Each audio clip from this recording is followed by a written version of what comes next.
आपको सीए का मतलब पता होगा, सभी को भी सीए का मतलब क्या है और एनआरसी का मतलब क्या है। तो ये पहले सीए लेकर के आए हैं, जो इन्होंने आसाम और बांग्लादेश हो गया, जैसे कि बांग्लादेश, अफगानिस्तान और पाकिस्तान, जो वहाँ से शरणार्थी भारत के अंदर आए हैं, जिनको घुसपैठिया बोला जाता है, वो चाहे हिंदू हो, दलित हो, पारसी हो, मुस्लिम हो, उनको ये शरणार्थी बोलते हैं और हम बोलते हैं घुसपैठिया। तो मगर उसमें इन्होंने क्या किया है, सीए के अंदर इन्होंने भाई हिंदू, जैन, पारसी, बुद्धिस्ट, दलित, एससी, एसटी को भारत की नागरिकता देने का प्रस्ताव पास किया है, जो आपको पता है सीए के अंदर। और खाली एक जमात मुस्लिम समाज को छोड़ दिया गया है उसके अंदर। सबसे बड़ी बात यह है कि उसके अंदर मुस्लिम समाज को ही क्यों छोड़ा गया है? क्या मुस्लिम समाज भारत के वासी नहीं है? क्या मुस्लिम समाज की बहन बेटी भारत की नागरिक नहीं है? तो ये जो घटिया कानून लेकर के आए हैं, इसी के विरोध में हम सभी, जैसे आप प्रोटेस्ट कर रहे हो, तो पूरे भारत के अंदर प्रोटेस्ट हो रहा है। अभी हम जामिया गए हुए थे, तो जामिया से आए हैं, वहाँ भी बहन बेटी भाई सभी मिल करके प्रोटेस्ट कर रहे हैं। और हम तब तक प्रोटेस्ट करेंगे जब तक ये सरकार इस काले कानून को वापस नहीं देती। और इन्होंने हमारे समाज के बच्चों को, भाइयों को, बहनों को डराने के लिए, भाई तुम्हारे ऊपर रासुका लगा देंगे, राष्ट्रद्रोह का मुकदमा लगा देंगे, तुम्हें 3-3, 4-4 महीने जेलों में डाल देंगे, तो ऐसा प्रावधान लेकर के ये आए हैं। वो बोलते हैं कि तुम लोग धारा 144 का उल्लंघन कर रहे हो। हम किसी भी प्रकार से किसी धारा का उल्लंघन नहीं कर रहे हैं, हम सिर्फ शांतिपूर्वक बैठ करके इस काले कानून के प्रति प्रोटेस्ट कर रहे हैं। और इस काले कानून को हम भारत में लागू नहीं होने देंगे, क्योंकि ये हमारी मान और प्रतिष्ठा का सवाल है। इस काले कानून के खिलाफ आप लोग यहाँ बैठे हो, क्या आप चाहते हो कि आप शरणार्थी बन करके इनके जो इन्होंने बनाए हैं उनमें रहोगे? भारत किसका देश है? भारत किसका देश है? आप किस देश के नागरिक हो?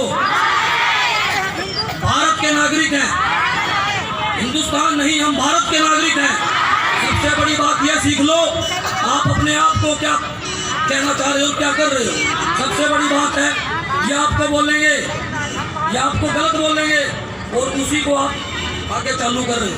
हम किसी दूसरे देश के नागरिक नहीं, हम सिर्फ भारत के नागरिक हैं और भारतीय हैं। हमें भारतीय होने पे गर्व है। ये हमें कहेंगे सीए, एनआरसी, एनआरपी, पता नहीं क्या क्या, हम ना सीए हैं, ना एनआरसी है, ना एनआरपी, हम सिर्फ और भारतीय हैं और भारत के नागरिक हैं। और बाबा साहब डॉक्टर B.R. अम्बेडकर जी ने हमें संविधान में प्रोटेस्ट करने का अधिकार भी दिया है, अपने हक की आवाज़ उठाने का अधिकार भी दिया है। दलित, एससी, एसटी ना कभी किसी से डरता है, ना कभी किसी को डराता है।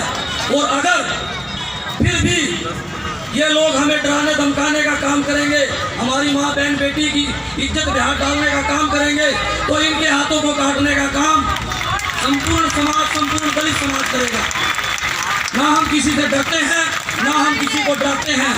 जो हमारी माँ बहन बेटी की तरफ हाथ बढ़ाता है, उसको सीधा हरिद्वार पहुंचाते हैं। तो ये अपने मन में ठान लो, न डरना है, न डराना है। डरा करके हमेशा वो जीता है जिसकी हड्डियों में पानी भरा हुआ है। और हमारी हड्डियों के अंदर बाबा साहब डॉक्टर B.R. अम्बेडकर जी का ब्लड है। और हमारे अंदर हम कोई बिस्लेरी का पानी नहीं पीते, हम शुद्ध पानी पीते हैं नलके से निकाल करके, जिसका आयरन हमारे अंदर है। और आयरन और ब्लड एक ही है, जो भारतीय ब्लड है। और इनके अंदर अदर देशों का, अदर जगह का पानी भरा हुआ, जो गटर से निकला हुआ है। जब ये हमारे से, हमारी नागरिकता के ऊपर सवाल करते हैं। और माता जी कह रही है कि लोगों से भीख मांग मांग के खा रहे हैं। आप लोग देखो कि हमारी माताएं बहनें किस प्रकार इस ठंड में यहाँ बैठी हैं। पूरे दिल्ली के अंदर हर जगह प्रोटेस्ट हो रहे हैं। पूरे भारत के अंदर कोई मोहल्ला, कोई गली, कोई कूचा ऐसा नहीं जहाँ पे प्रोटेस्ट नहीं हो रहा है। और ज़्यादातर महिलाएं ही सड़क पर और प्रोटेस्ट में शामिल हैं। क्या इस देश के प्रधानमंत्री को शर्म नहीं आती? या गंजे टकले अमित शाह को शर्म नहीं आती कि भाई मेरे देश की बहन बेटी सड़कों पे है? और मेरे से पत्रकार सवाल पूछने लगा, एक मिनट बात अभी, मेरे से पत्रकार सवाल पूछने लगा कि भाई जी आप ये बताओ कितने प्रोटेस्ट हो रहे हैं और अमित शाह के सर पे अब तक जू तक नहीं रहेंगी। तो मैं बोला भाई साला टकला है, जू कहाँ रहेंगी इसके सर पे, तो टकले के सर पे जू कहाँ रहेंगी, उसके सर पे तो साथियों जू रंगानी पड़ेगी। आपको पता ही है टकले के सर पे जू कहाँ टिकेगी, तेल लगाएगा टक जाएगी। तो इनको इनकी औकात दिखानी है। आपको पता है दिल्ली के अंदर अब चुनाव है, मैं किसी भी पार्टी का एजेंट नहीं हूँ, ना मैं आपको ये कहूँगा कि आपको किसको वोट देनी है, मगर एक चीज ध्यान में जरूर रखनी है कि इस मनुवादी व्यवस्था वाली पार्टी से मुस्लिम समाज, दलित समाज, SC, ST, OBC दूर रहे। इन्होंने SC, ST एक्ट को प्रवृत्त किया। SC, ST एक्ट का आपको पता है कि दलित समाज का जो हथियार है, कवच कुंडल है, उसको हटाने का इन लोगों ने प्रयास किया था और दलित समाज ने और साथ में मिलकर के मुस्लिम समाज ने प्रोटेस्ट किया 2 अप्रैल 2018 में, और उस काले कानून को सरकार को लागू करना पड़ा और जो हमारी सबसे बड़ी जीत है। और अब इतना बड़ा घटिया स्तर का कानून ये लेकर के आए हैं जिसमें इस देश के बच्चे को अपने बाप को ये बताना पड़ेगा मैं तेरा बच्चा हूँ, उस बच्चा होने का सबूत देना पड़ेगा। तो साथियों ये बताओ किस प्रकार की व्यवस्था है ये, किस प्रकार के ये मंत्री हैं, किस प्रकार के ये संतरी हैं, किस प्रकार के हमारे प्रधानमंत्री हैं। तो घटिया सोच वाले प्रधानमंत्री और गृह मंत्री जो सिर्फ एक धर्म विशेष को छोड़ करके, एक जाति विशेष को छोड़ करके ये काला कानून लेकर के आए हैं, तो आप क्या इस घटिया कानून को मानोगे? आवाज ढंग से नहीं आप सभी की आई, क्या आप इस घटिया कानून को मानोगे? तो इस घटिया कानून को हम नहीं मानेंगे जब तक CAA के अंदर आप मुस्लिम समाज के भाइयों को सम्मिलित नहीं करते, तो हम किसी भी प्रकार के किसी कानून को नहीं मानेंगे, क्योंकि ये हमारे मानकों का हनन है, हमारे हक अधिकारों का हनन है। तो इन हक अधिकारों की लड़ाई को लड़ने के लिए ही भीम सेना समस्त भारत संगठन अपने परिवार, अपने समाज, अपने भाइयों के बीच में, अपनी बहनों के बीच में, अपनी माँ बहन बेटी के बीच में है। माँ बहन बेटी के सम्मान में भीम सेना हर समय मैदान में। तो ये चीज़ें आप लोगों को समझनी होंगी। और जितनी मेरी पढ़ी लिखी बहनें हैं यहाँ पे मेरे से ज़्यादा पढ़ी होंगी, मैं अनपढ़ व्यक्ति हूँ, मगर हर चीज़ का ज्ञान मुझे हर चीज़ का ज्ञान इससे आता है, हर चीज़ का ज्ञान इससे आता है।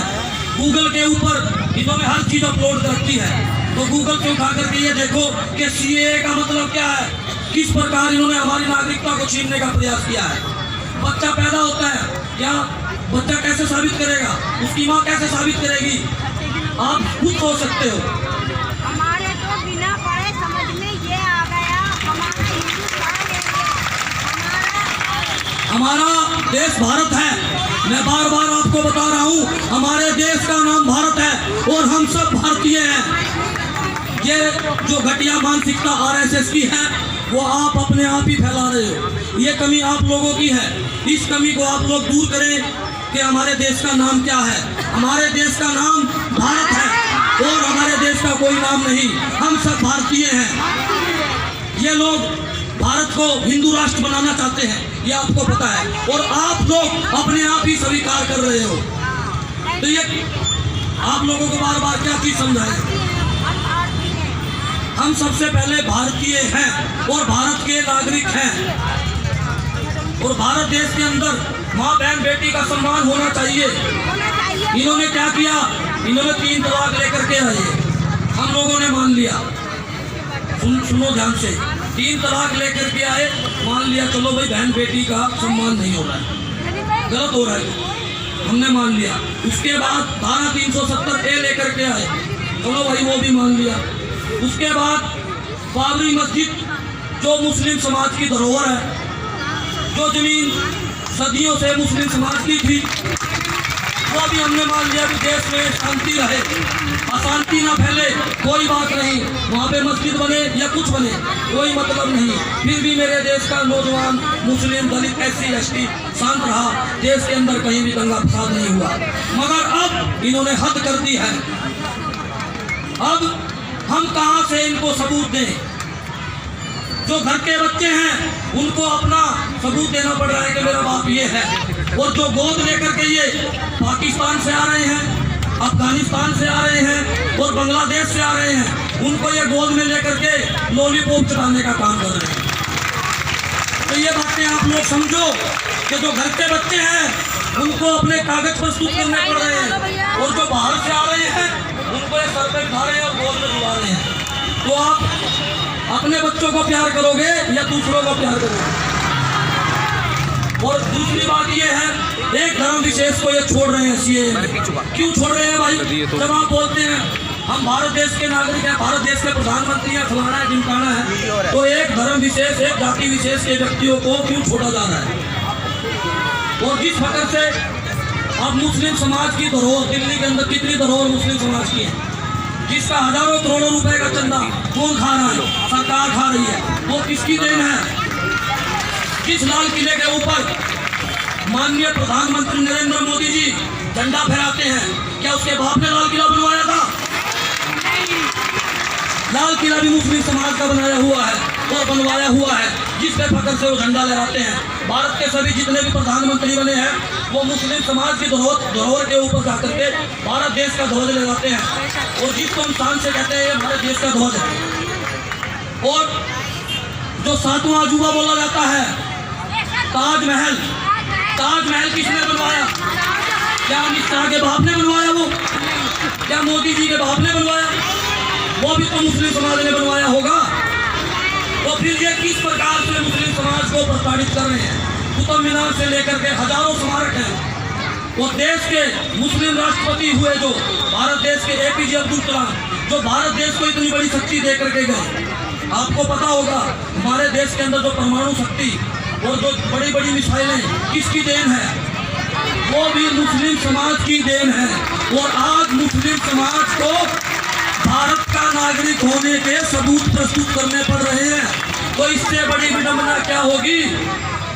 इससे बड़ी विडंबना क्या होगी कि देश में इंडिया गेट है, इंडिया गेट के ऊपर जाकर के देख लो, सबसे ज्यादा देश के लिए शहीद होने वाली कौम अगर कोई है तो मुस्लिम और दलित कौम है, जो देश की सुरक्षा के लिए शहीद हुए हैं।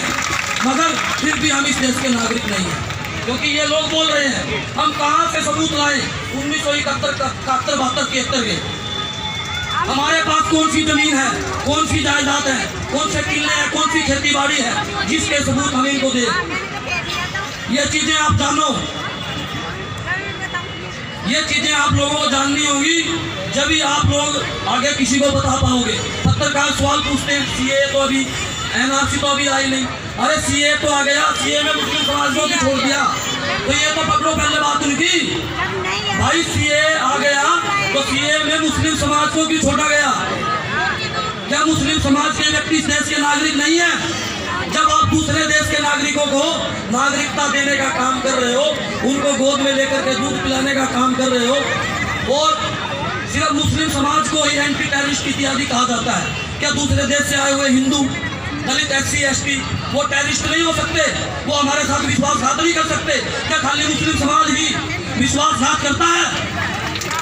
और सबसे बड़ी बात यह है, मैं आपको बोलना चाहूँगा सभी माताओं बहनों को, कि किसी भी मेरे मुस्लिम समाज के भाई को, बहन को डरने की जरूरत नहीं है। किसी भी मुस्लिम समाज के भाई को हम देश से बाहर नहीं जाने देंगे, चाहे उसके लिए हमें अपनी जान देंगे। ना डरेंगे ना डराएंगे, अपने हक अधिकार के लिए चाहे लड़ना पड़ा तो लड़के ही दिखाएंगे। हर काम करने में साथियों ये देख लो कि माताओं बहनों के अंदर कितनी शक्ति है। सबसे ज़्यादा अधिक संख्या में यहाँ पे हमारी माताएं बहनें हैं और भाई भी बाहर खड़े हैं। तो सभी प्रोटेस्ट करें, क्योंकि हम अम्बेडकरवादी हैं और भारतीय संविधान ने हमें अधिकार दिया है अपनी बात रखने का। संविधान और कानून के दायरे में रह करके किसी को ठेस ना पहुँचे, अपनी बात भी रखो और अपनी बात दूसरों के माइंड तक जाए, वो समझाओ भी उनको भी ये बात कैसे है। सब जितने भी भाई हैं, जैसे मैंने बताया कि हम सिर्फ भारतीय हैं, इस बात पे सभी गौर करें। ज़्यादातर भाषण देने के लिए लोग आते हैं और राजनीति चमकाने के लिए आते हैं। हमें कोई राजनीति नहीं करनी, ना किसी की वोट लेनी है। आपका जो वोट का अधिकार है वो अधिकार बाबा साहब डॉक्टर B.R. अम्बेडकर जी का दिया हुआ है, ना कि हमारा। वो अधिकार आपके पास है, आपको किसको वोट देनी है, किसको वोट करनी है। वोट की चोट ही आपके पास इतनी बड़ी चोट है कि इस सत्ता में बैठे हुए दलालों को आप बदल सकते हैं। और दूसरा, 131 सांसद दलित माइनॉरिटी के हैं। एक भी इक्का दुक्का को छोड़ करके जितने भी भड़ुए वहाँ पर बैठे हैं, कोई भी अब तक किसी भी प्रोटेस्ट में नहीं पहुँचा। सांसद वो कहते हैं हमें मुस्लिम की वोट भी चाहिए, दलित की भी चाहिए। वो 27 सांसद मुस्लिम समाज से हैं। एक सांसद को छोड़ करके अब तक किसी भी सांसद की आवाज़ नहीं आई, मुस्लिम समाज के सांसदों की। भाई ये क्या हो रहा है? अगर 131 और 27 मुस्लिम समाज के सांसद खाली ये बोल दें कि हम इस्तीफा दे रहे हैं सदन के अंदर से, तो प्रधानमंत्री नरेंद्र मोदी जी की चड्डी तो अपने आप ही गीली हो जाएगी। मगर उनको राजनीति का लोभ है, कुर्सी का लोभ है, पैसों का लोभ है, जैसा लोभ जामा मस्जिद के इमाम को है। आपने देखा होगा कि हमारी ही जमात का एक व्यक्ति कैसे अपनी फोटो वायरल कर रहा है, कैसे उनका स्वागत कर रहा है। यार उनको ये नहीं पता कि हम कौन हैं और ये हमारे साथ क्या कर रहे हैं, हमारी बहन बेटी के साथ क्या कर रहे हैं, हमारे भाइयों के साथ क्या कर रहे हैं। नहीं, उनके लॉलीपॉप चाटने में लगे हैं। तो ऐसे दलालों से सावधान रहना है आप सभी को। और जो मैंने बताया है, वोट की चोट से ही इसको आप जवाब दें और अपना शासन, अपनी सत्ता बनाएं। मुस्लिम समाज के अंदर सबसे बड़ी कमी क्या है? लीडरशिप की कमी है। अपने लीडर खुद बनो। आपके अंदर पढ़े लिखे व्यक्ति हैं, क्योंकि शिक्षा वो शेरनी का दूध है, जो पिएगा वो दहाड़ेगा। अपनी बहन बेटियों को, बच्चों को शिक्षा की तरफ आकर्षित करो। माताओं बहनों, चाहे आधी रोटी खाओ, मगर उन्हें स्कूल में पढ़ने जरूर भेजो। स्कूल में अगर वो पढ़ेंगे तभी आगे बढ़ेंगे, वरना नहीं। और हमारे जो भाई हैं सराजुद्दीन जी, जिनकी बदौलत हम यहाँ पे आए हैं, हम उनका शुक्रगुजार करते हैं कि भाई हमें भी हमारी माँ बहनों के यहाँ पे दर्शन हुए और अच्छा लगा कि हाँ बाबरपुर में भी प्रदर्शन हो रहा है समाज को लेकर के।